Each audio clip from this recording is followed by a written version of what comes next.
Hi! How good are you at reading notes in the alto clef? Well, you might be really good at this, especially if you are a viola player, because viola players spend their lives in the alto clef.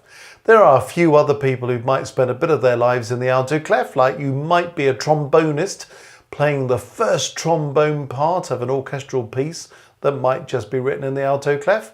But a lot of people never have to deal with the alto clef. However, you might be a composer wanting to write for the viola. You might be a pianist accompanying a viola player. So lots of people might actually want to have half an idea about what's going on in the alto clef that is in fact sometimes known as the viola clef. And if you're doing any music theory, particularly if you're doing theory exams, there comes a point when you're kind of expected to be able to at least name some notes in the alto clef. So let's have a quick look through this and see how you get on with a handful of notes. It's sometimes called a C clef because this middle line here is C, right in the middle of the clef. This is one way of drawing the clef. There are other ways of drawing the clef, but this is one way of doing it. So this note here must be C. And the important thing is to make sure you're dealing with the right C, because a lot of people who look at that think, oh, C, it must be this C up here, because it sort of looks like that kind of C if you were thinking treble clef. But actually, this is middle C.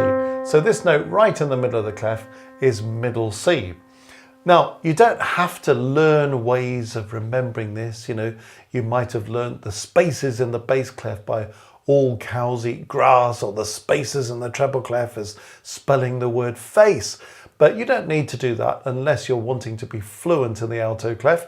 You can just work it out. If you know this one's C, well, you can calculate your way up and down. So let's see if you can keep one step ahead of me as to where I'm going next. So have a look at the next note and work out what you think it is from C. Well, if this note's C, D, E, this is F. And it's obviously the F above middle C. So that top space is this F just above middle C. The other thing you can do, which is a slight cheat, but you can sort of think, well, what would this note be in the treble clef? And then you can budge it up one. So if you look at this, this would be a B in the treble clef. So if you moved it up one, it would be C. The only danger of that is that you'll end up with C in the wrong octave.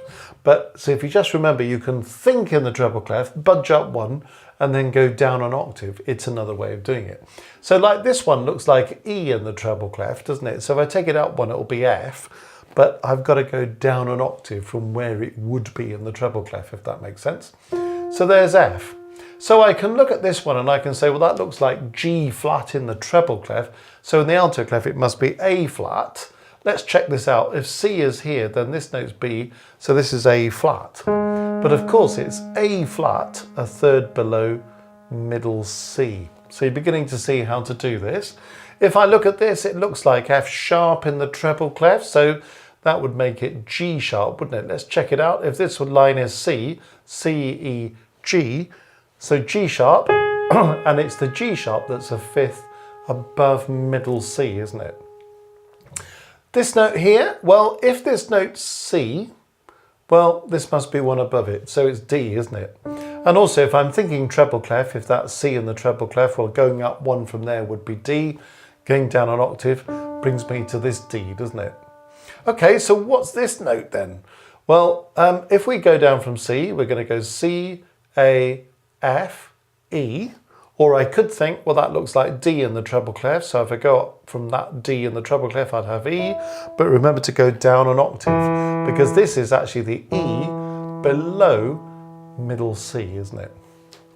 And then if I look at this note, here I am above the first ledger line. So you could think, well, C, D, E, F, G, A, B, C.